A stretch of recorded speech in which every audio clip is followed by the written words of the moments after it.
Hi friends, कसे आहात तुम्ही सगळे? आज तुमच्यासाठी खूप छान विषय आणलाय. बघा, साहस. कुणाकुणामध्ये आहे हे साहस? आणि कोणतं साहस? कसलं साहस? कसं असावं साहस? तर प्रत्येक माणूस हा जन्मजात साहसी असतो. पण तो घाबरतो आणि भीतीने मागं सरतो. बघा बरं, नदीत उडी मारायची भीती वाटते, पण बरोबरचा मुलगा तेवढ्यात जास्त आत्मविश्वासानं जेव्हा उडी मारण्याचं साहस करतो, ते पाहून आपल्यामध्ये पण साहस तयार होतं. मग हे साहस स्वतः निर्माण करायला हवं. मग यासाठी काय करायला हवं बरं?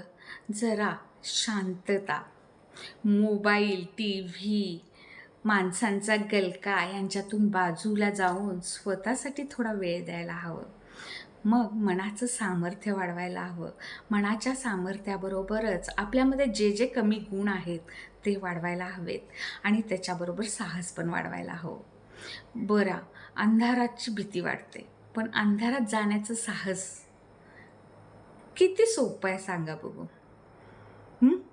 थोडं अंतर गेलं की आपल्याला आत्मविश्वास निर्माण होतो. म्हणूनच माणसानं साहसी असावं. भित्र असू नये, भित्री भागूबाई असू नये. तर मी तुम्हाला यासाठी एक छान गोष्ट सांगणार आहे. एक न्हावी मुलगा असतो आणि खूप आळशी असतो. दिवस रात्र लोळायचं, मस्त खायचं आणि झोपायचं, एवढंच त्याचं काम असतं. मग घरातले त्याला एक दिवस खूप ओरडतात. म्हणतात, तू किती आळशी आहेस, स्वतःची कामंसुद्धा तू स्वतः करत नाहीस. मग याचा त्याला खूप राग येतो आणि तो मग जंगलात जायला निघतो. हे जंगलात जाता जाता रात्र होते. मग एका झाडाखाली बसून राहतो. एवढ्यात एक ब्रह्मराक्षस येतो आणि ते आनंदानं नाचायला लागतो. हा मुलगा ब्रह्मराक्षसाला पाहून पहिल्यांदा घाबरतो, पण आपण घाबरलोय हे त्याला कळायला नको म्हणून तोही नाचायला लागतो. आणि तोही इतक्या आनंदाने नाचतो की ब्रह्मराक्षसाला प्रश्न पडतो की तू का आनंदाने नाचायला लागलायस? तर तो मुलगा म्हणतो की तुम्ही का आनंदाने नाचत आहात? तेव्हा ब्रह्मराक्षस म्हणतो की मला आता तुझं गरम गरम नरम नरम मांस खायला मिळणार आहे, म्हणून मी आनंदाने नाचत आहे. तर तो मुलगा काय म्हणतो, तुमचा हा आनंद काही उपयोगीचा नाही, कारण राज्यातला राजाचा मुलगा फार गंभीर आहे, आजारी आहे. वैद्यानं त्याला 101 ब्रह्मराक्षसांचं रक्त प्यायला दिलं तरच तो बरा होईल असं सांगितलंय. तेव्हा मी जवळजवळ 100 राक्षसांना पकडलंय. आता तुझी बारी आहे, 101वा ब्रह्मराक्षस. आता ब्रह्मराक्षसाला वाटतं की याला माझी आवश्यकता आणि एवढा छोटा मुलगा मला कसं पकडणार? तर तेवढ्यात तो मुलगा थोडा चाणाक्ष असतो. तो काय करतो, खिशातला आरसा काढतो आणि दाखवतो. आरशात चांदण्या रात्री त्याचं प्रतिबिंब छान उमटतं ब्रह्मराक्षसाचं. आता ब्रह्मराक्षसाला भीती वाटते की आपल्याला यानं तावडीत घेतलंय. मग तो म्हणतोय, मला सोडायला काय घेशील बरं?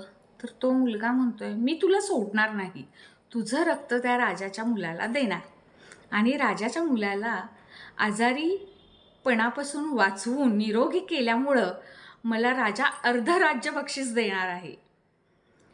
मग ब्रह्मराक्षस म्हणतो, मी तुला 7 हंडे सोने देईन, बघ तू काय करतोस. मग मुलगा म्हणतो, 7 हंडे सोने कसं देणार बरं आणि मला घरी कोण सोडणार?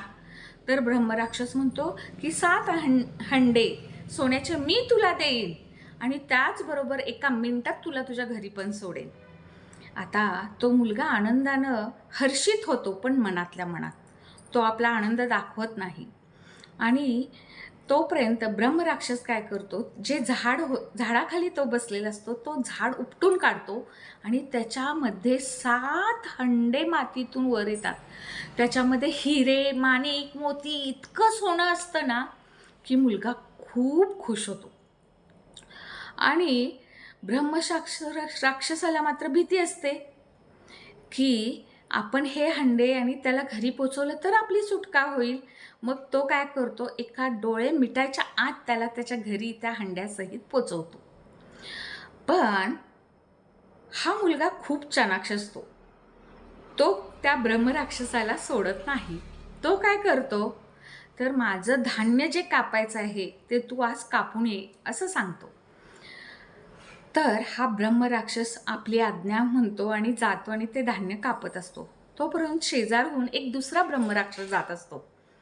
तो ह्या ब्रह्मराक्षसाला शेतातलं धान्य कापतेलं पाहून म्हणतो, तू कसं काय हे काम करत आहेस? तेव्हा तो सगळी गोष्ट त्या ब्रह्मराक्षसाला सांगतो. तो ब्रह्मराक्षस म्हणतो, वेडा आहेस तू, मूर्ख आहेस, मी त्या मुलाला अद्दल घडवतो असं म्हणतो. तेव्हा ब्रह्मराक्षस लांबूनच त्या न्हाव्याचं मुलाचं घर दाखवतो त्या ब्रह्मराक्षसाला. आणि इतक्यात काय होतं, ब्रह्मराक्षस यायच्या आधीच त्या मुलाने मासे आणलेले असतात. मात्र एक मांजर मासे खाऊन जातं. ह्या रागात त्या मुलाची जी बायको असती ना, ती हातात चाकू घेऊन उभारलेली असते की त्या मांजराला ज्या खिडकीतून गेलंय त्या खिडकीतून आल्या क्षणी मारायचं. एवढ्यात तो ब्रह्मराक्षस खिडकीतून यायला जातो. तेवढ्यात ती त्याचं जोरात नाकच कापते. तो ब्रह्मराक्षस विवळत आपलं नाकच कापले म्हणून त्या ब्रह्मराक्षसाला न भेटताच जातो आणि तो लाजतो आणि निघून जातो. आता ब्रह्मराक्षस धान्य कापून घरी येतो. तेव्हा तो जो न्हावी मुलगा असतो तो मोठ्या आनंदाने म्हणतो की मला हे ऐश्वर्य पुरण्यासारखं आहे. तेव्हा ब्रह्मराक्षसा, आता मी तुझी सुटका करतो. मग आता ती सुटका कशी करणार सांगा बघू?